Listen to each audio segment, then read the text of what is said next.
اعوذ باللہ من الشیطان الرجیم بسم اللہ الرحمن الرحیم اللہم صلی علی محمد و علی آل محمد۔ السلام علیکم، فیاض نفسندو آپ کی خدمت میں حاضر ہے۔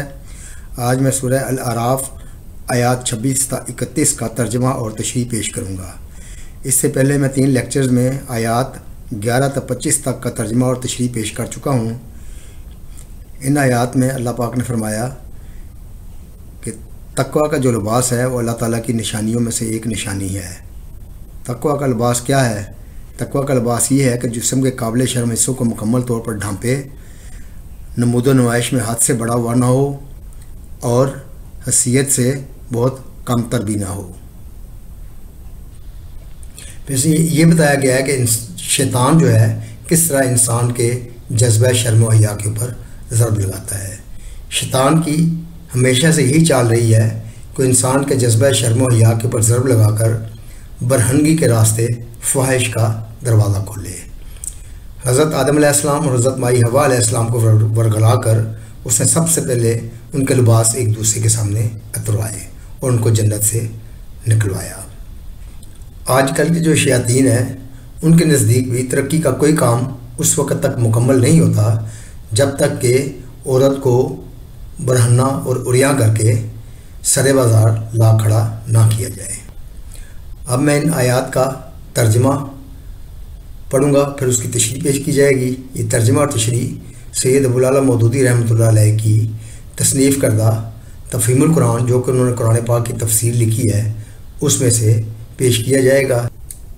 اب میں ان آیات 26 تا 31 کا ترجمہ پیش کرتا ہوں۔ پہلے یہ لوگ جب کوئی شرمناک کام کرتے ہیں تو کہتے ہیں کہ ہم نے اپنے باپ دادا کو اسی طریقے پر پایا ہے اور اللہ ہی نے ہمیں ایسے کرنے کا حکم دیا ہے۔ ان سے کہو اللہ بے حیائی کا حکم کبھی نہیں دیا کرتا۔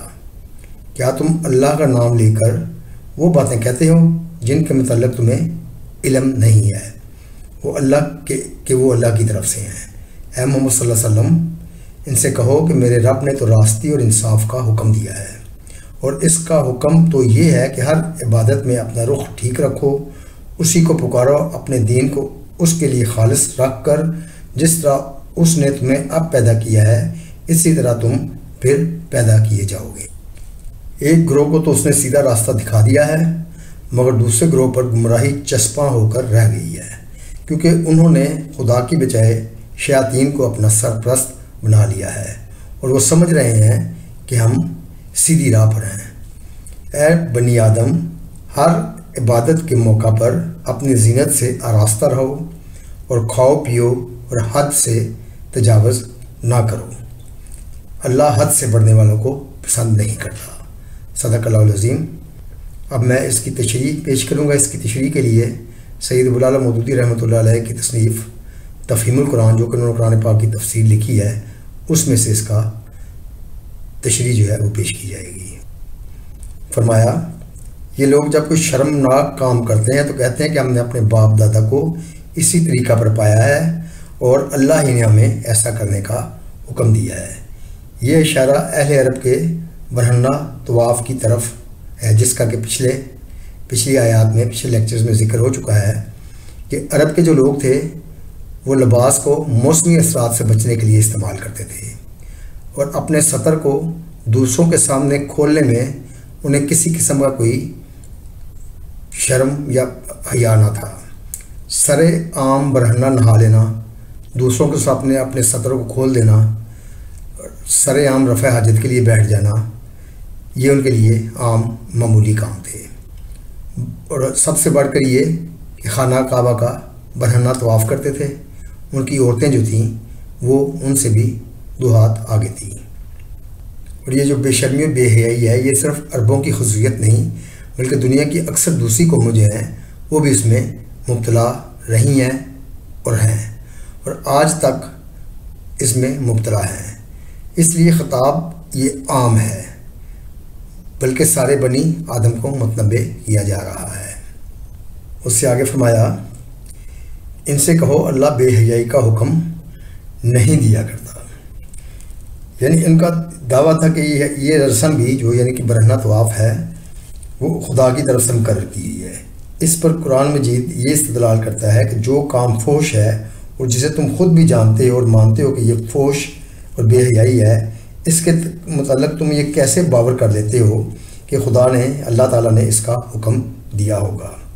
فحش کام کا حکم اللہ کی طرف سے ہرگز نہیں ہو سکتا، اور اگر تمہارے مذہب میں ایسا حکم پایا جاتا ہے تو یہ اس بات کی صریح علامت ہے کہ تمہارا مذہب اللہ کی طرف سے نہیں ہے۔ پھر آگے فرمایا ہے کہ کیا تم اللہ کا نام لے کر وہ باتیں کہتے ہو جن کے متعلق تمہیں علم نہیں ہے کہ وہ اللہ کی طرف سے ہیں؟ یعنی یہ فرمایا کہ رب نے تو راستی و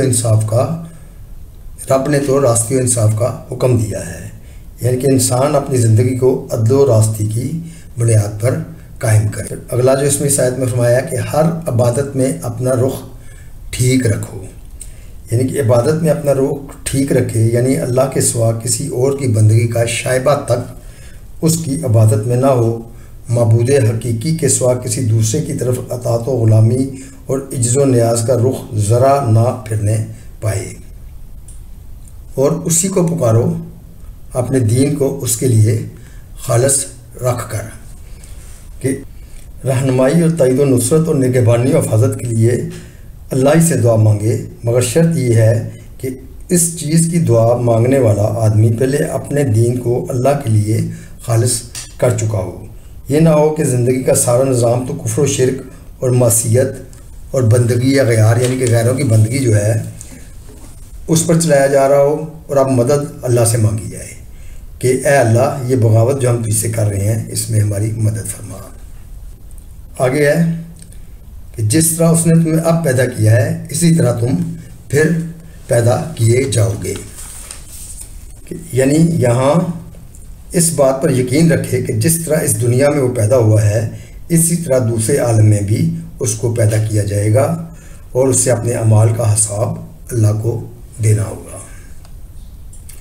ایک گروہ کو تو اس نے سیدھا راستہ دکھا دیا ہے، مگر دوسرے گروہ پر گمراہی چسپاں ہو کر رہ گئی ہے، کیونکہ انہوں نے اللہ کے بجائے شیاطین کو اپنا سرپرست بنا لیا ہے، اور وہ سمجھ رہے ہیں کہ ہم سیدھی راہ پر ہیں۔ اے بنی آدم، ہر عبادت کے موقع پر اپنی زینت سے آراستہ رہو، یعنی کہ یہاں زینت سے مراد مکمل لباس ہے۔ اللہ کی بات میں کھڑے ہونے کے لیے صرف اتنا ہی کافی نہیں ہے کہ آدمی محض اپنا ستر چھپائے، بلکہ اس کے ساتھ یہ بھی ضروری ہے کہ حسب استطاعت اپنی حیثیت کے مطابق اپنا پورا لباس پہنے، جس میں ستر پوشی بھی ہو اور زینت بھی۔ یہ حکم اس غلط رویہ کی تردید کے لیے ہے جس میں اکثر جاہل لوگ اپنی عبادتوں میں عمل کرتے رہے ہیں اور آج تک کر رہے ہیں۔ وہ سمجھتے ہیں کہ برہنہ یا نیم برہنہ ہو کر اور اپنی شکلوں کو بگاڑ کر اللہ کی عبادت کرنی چاہیے۔ اس کے برعکس اللہ کہتا ہے کہ اپنی زینت سے آراستہ ہو کر ایسی وضع میں عبادت کرنی چاہیے جس کے اندر برہنگی تو کیا ناشائستگی کا بھی شائبہ تک نہ ہو۔ آگے فرمایا کہ اور کھاؤ پیو اور حد سے تجاوز نہ کرو، اللہ حد سے بڑھنے والوں کو پسند نہیں کرتا، یعنی اللہ کو تمہاری خستہ حالی اور فاقہ کشی اور پاکیزہ رزق سے محرومی جو ہے وہ عزیز نہیں ہے، کہ اس کی بندگی بجا لانے کے لیے یہ کسی درجہ میں بھی مطلوب نہیں ہے، بلکہ اس کی عین خوشی یہ ہے کہ تم اس کے بخشے ہوئے عمدہ لباس پہنو اور پاک رزق کھاؤ۔ اس کی شریعت میں اصل گناہ یہ ہے کہ آدمی اس کی مقرر کردہ حدوں سے تجاوز کرے، خواہ یہ تجاوز حلال کو حرام کر لینے کی شکل میں ہو یا حرام کو حلال کر لینے کی شکل میں، یعنی کہ نہ ہی کہ کسی حلال چیز کو حرام کرنے کی آپ کو اجازت ہے اور نہ ہی جو ہے کسی حرام چیز کو حلال کرنے کی اجازت ہے۔ جو اللہ تعالیٰ نے چیز حلال مقرر کی ہے وہ حلال ہے، اس کو اپنے اوپر حرام کرنا جو ہے اسے منع فرمایا ہے۔ صدق اللہ العظیم۔